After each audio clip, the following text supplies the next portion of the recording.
Fun fact sur Galio, si vous avez vu la cinématique Warriors, vous savez que Galio et Lux sont plutôt bons amis. Et il y a une histoire qui parle de leur première rencontre. La première fois que Lux arrive à parler avec Galio, la première fois qu'elle arrive à parler avec lui, elle est terrifiée parce que, en fait, le fait que Galio soit une statue qui prenne vie, c'est un petit peu un mythe pour les Démaciens et elle s'attendait pas à ce que ce soit vrai, quoi. Donc dans cette histoire, à un moment, elle est un petit peu en train de fuir ses responsabilités parce qu'elle n'arrive pas à cacher ses pouvoirs et elle se dit qu'est-ce que je vais bien pouvoir faire, et elle part et elle se retrouve à côté de la statue de Galio. Et en fait, rien que la magie de Lux suffit pour animer Galio, parce que Galio, il reste inanimé tout le temps. La seule façon pour lui de bouger et d'être animé, c'est d'absorber de la magie qu'il y a autour de lui. D'habitude, c'est sur les champs de bataille, il y a plein de mages, et il arrive à absorber assez de magie pour pouvoir s'animer et combattre. Mais là, juste la magie de Lux suffit pour l'animer. Ça montre bien à quel point elle est puissante. Et il commence à discuter avec elle, et elle prend peur. Il se passe toute une histoire où en fuyant, elle se fait attraper par des bandits, mais finalement, il y a Galio qui arrive en secours, genre dum dum dum. Il ramasse Lux, il leur met une petite gifle, tranquille, hein, il les explose pas contre le mur non plus. Mais donc du coup, il sauve Lux, il la ramène et il arrive à la persuader d'apprendre à contrôler ses pouvoirs plutôt que de les réprimer et de fuir le royaume. Mais il est trop gentil, Galio, il est trop sympa. Fun fact à propos de Cassiopeia, vu que elle fait partie de la Rose Noire, elle est du côté de Leblanc, et grâce aux comics sur Katarina, on sait aussi que Talon est du côté de Leblanc, contre Swain, du coup. Pendant à peu près 1000 ans, la Rose Noire, c'est elle qui contrôlait Noxus. Le cabal de la Rose Noire, et donc Leblanc, c'est ça qui contrôlait Noxus. Et depuis le coup d'état de Swain, maintenant c'est lui qui est complètement au pouvoir. Mais Cassiopeia, il n'y a pas vraiment beaucoup d'histoires à propos d'elle. Il y a sa biographie, il y a une histoire qui l'accompagne, et après il y a une petite cinématique où on la voit qui descend dans le tombeau de Azir et qui trahit Sivir. Mais à part ça, il n'y a pas vraiment grand chose. Par contre, dans la BD, dans le comics de Katarina, on apprend que après le comics, il y a Talon qui part de Noxus pour aller se réfugier à Shurima. Et moi, je pense qu'il y est allé avec sa mère et avec Cassiopeia, qui se trouve logiquement à Shurima. On sait qu'elle est repartie à Noxus, mais je pense que depuis, elle est repartie à Shurima. Donc en fait, le lore de Cassiopeia, c'est que des hypothèses à propos d'elle, parce qu'on ne sait pas, vu qu'il n'y a que 2 histoires. Fun fact sur Katarina, à la base, Katarina, ce n'est pas du tout une mage, elle n'a absolument aucune magie, elle ne contrôle pas de la magie, mais in-game, elle peut se téléporter, balancer des dagues comme elle veut, etc., etc. Et en fait, ils ont trouvé une explication par le lore pour ces spells dans le comics de Katarina. Et on a d'ailleurs, par la même occasion, appris une des caractéristiques de la magie de Runeterra, c'était très cool. En fait, dans ce comics, à un moment, elle a cassé ses anciennes dagues, celles qui appartenaient à la maison du couteau depuis des générations, et elle a eu besoin de nouvelles armes. Elle en a profité pour faire une espèce de rituel avec une de ses amies émoumanciennes, amie et plus, on sait pas trop. Elle a fait un sort pour lier ses dagues à Katarina, comme ça elle peut les lancer où elle veut, les ramener à elle quand elle en a envie, et elle peut aussi dash sur ses dagues. Ça fait une espèce de lien de déplacement entre elle et les dagues. De ce fait, on a une explication par le lore pour les spells de Katarina. Et on apprend que, en fait, même une personne qui n'a pas de magie, même quelqu'un qui n'est pas un mage, peut acquérir de la magie. Et ça, c'est très cool. C'est un petit peu le même cas pour Riven d'ailleurs, parce que son épée, c'est une épée runique, et c'est la magie à l'intérieur de l'épée qui lui confère des pouvoirs. Mais à la base, Riven, elle n'a pas de magie du tout. Fun fact sur Rammus, pendant une invasion noxienne de Shurima, il y a tout un campement shurimien qui s'est retrouvé à affronter l'armée noxienne, mais l'armée noxienne était en surnombre total. Ils avaient aucune chance, les shurimiens. Et donc du coup, les gens étaient là, ils priaient aux dieux de Shurima, s'il vous plaît, venez nous aider, venez nous aider. Et comme de par hasard, il y a Rammus qui est arrivé, en roulant encore une fois, et il est passé à côté de l'armée, il leur a pas roulé dessus, il est passé à côté de l'armée, et à côté d'une énorme forteresse qui avait, pas loin d'eux, une grande tourelle. C'est alors effondré à cause des secousses dans la terre de Rammus qui roule, et ça a écrasé la majeure partie de l'armée noxienne. Les Shurimiens, ils ont alors pu attaquer le reste et gagner la bataille. Et il y a plein de gens qui étaient là, ah, Rammus il a entendu nos prières, il est venu nous sauver. Mais il y en a qui pensent que Rammus il était simplement en train de rouler en dormant, qu'il faisait une sieste et qu'il passait simplement par là, et que c'était juste un coup de chance, parce que Rammus ça lui arrive de rouler à travers le désert en dormant, il en est capable. Voilà.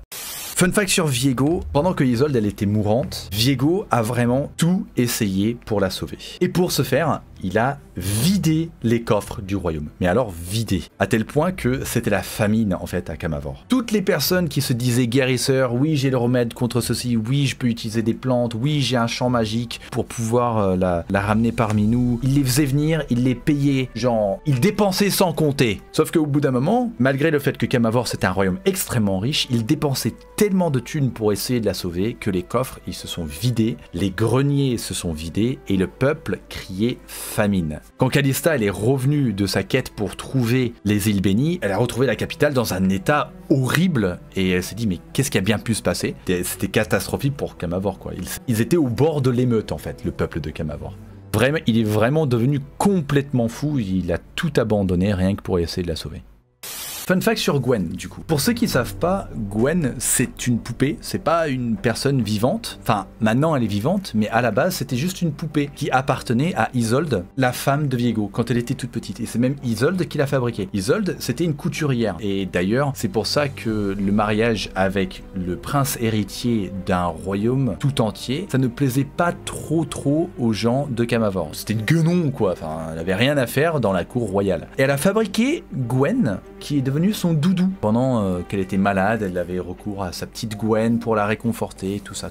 Et dans le teaser du champion, quand Gwen elle est sortie, en fait, on voit Isolde, on voit des petites images où justement Isolde, elle est en train de coudre Gwen. Gwen toujours en poupée quand Isolde et Viego se sont mariés. Après, il y a les événements de la ruine et il y a un morceau de l'âme de Isolde quand elle est morte qui s'est retrouvé à l'intérieur de Gwen et grâce auquel elle a pris vie en fait sur les îles obscures. Elle s'est retrouvée sur les îles obscures et grâce à ce morceau d'âme, elle a pris vie et ses ciseaux sont devenus magiques et elle avait la capacité de bloquer la brume noire et de contrer les effets de la brume noire. Juste là, on voit ce morceau d'âme de Isolde qui retrouve Gwen et qui lui donne vie. Elle grandit du coup, maintenant elle combat la brume noire. Dans les histoires récentes, elle a commencé à faire partie des sentinelles qui ont vachement besoin de ses pouvoirs. Fun fact sur Syndra, elle a passé plusieurs centaines d'années endormie dans un bassin sous la terre à Ionia, sur une île au large d'Ionia à l'ouest. Elle a été endormie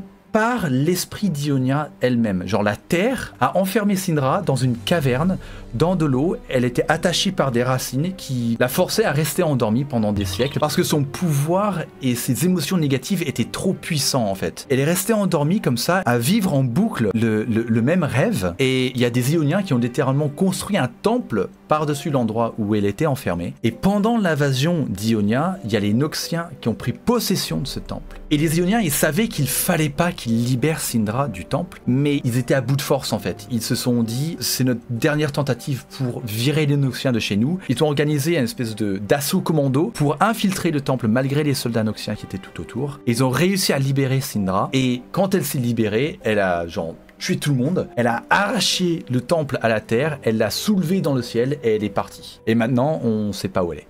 Fun fact sur Nico, et en vrai il est un petit peu rigolo. Il y a une histoire dans laquelle elle se trouve à Ixtal et elle tombe sur un avant-poste noxien, des Noxiens qui essayent de s'installer à Ixtal pour, comme d'habitude, étendre leur territoire. Et elle est très curieuse et elle essaye de s'infiltrer pour se faire des amis, pour se trouver à manger parce qu'elle a faim et pour potentiellement se faire des amis parce qu'elle est un petit peu seule, elle, dans Ixtal, et elle se dit bon bah il faut que je vais essayer de comprendre ce qui se passe dans cet avant-poste. Et du coup elle prend la forme de différents soldats, elle se métamorphose comme elle fait in-game, elle prend la forme de différents soldats pour essayer de s'infiltrer, et très rapidement les Noxiens réalisent qu'en fait il y a un intrus parmi eux et il faut vite s'en débarrasser. Ils se disent c'est un démon, genre c'est l'imposteur, comme dans Among Us, littéralement comme dans Among Us. Oh non, on a un imposteur, c'est un démon qui fait semblant d'être l'un d'entre nous, et ils commencent à s'entre-attaquer, et commencent à s'entre-accuser. Il y a littéralement tout le campement qui finit en ruine, et il y a genre des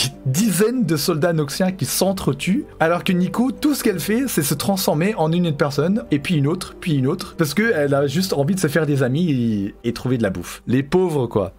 Fun fact sur Samira, bon, elle est née à Shurima, ses parents ils étaient artistes de rue, donc ils travaillaient dans le cirque. C'est d'ailleurs pour ça que Samira, elle aussi, ayant travaillé avec ses parents dans le cirque, elle fait des espèces de saltos et que son principe d'effet de style, donc la note C, B, A, S, tout ça, ça vient un petit peu de là. C'est parce que elle performe en fait, elle fait son cirque in-game. Elle s'est engagée auprès de l'armée noxienne parce que clairement, travailler dans la rue en tant qu'acrobate, ça paye pas les factures. Et l'armée noxienne paye beaucoup mieux. Et elle avait vraiment envie de se faire des thunes. Et c'est avéré que c'est aussi une combattante exceptionnelle. Et donc du coup, elle a vraiment bien progressé dans l'armée noxienne. Et maintenant, tout l'argent qu'elle gagne avec toutes ses payes et toutes les missions secondaires qu'elle fait, elle utilise son argent pour s'acheter des nouvelles armes. Parce que dans ses missions, elle a tendance également à faire un petit peu le foufou et casser ses épées, perdre ses armes à feu, et elle en rachète toujours des nouveaux. Elle fait des tests et elle est notamment financée par la Rose Noire. On ne sait pas exactement pourquoi, mais Leblanc est très intéressé par Samira. C'est elle qui finance un petit peu ses missions et qui finance du coup ses armes.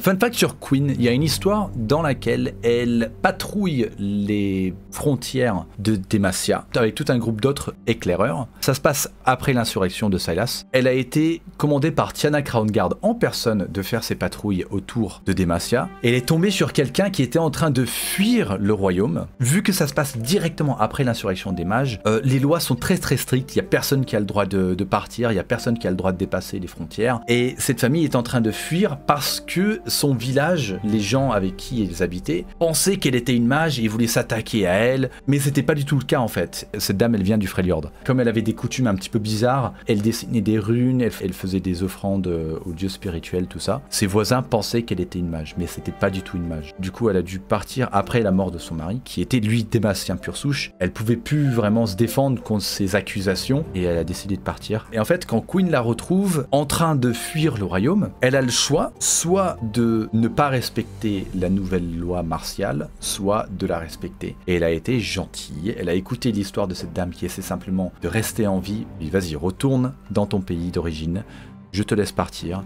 Une des raisons pour laquelle Queen décide de laisser cette personne partir, c'est parce que si elle ne la laisse pas partir, ça va mettre en colère les Freljordiens. Et les Freljordiens vont vouloir attaquer Demacia pour venir sauver les gens du Freljord qui se trouvent à l'intérieur, qui n'ont pas le droit de sortir. Et donc du coup, elle prend la décision assez logique de se dire, laisser partir une personne, ça va pas affaiblir le royaume, mais l'empêcher de partir, ça risque de nous apporter des ennuis. Donc j'en assume les conséquences.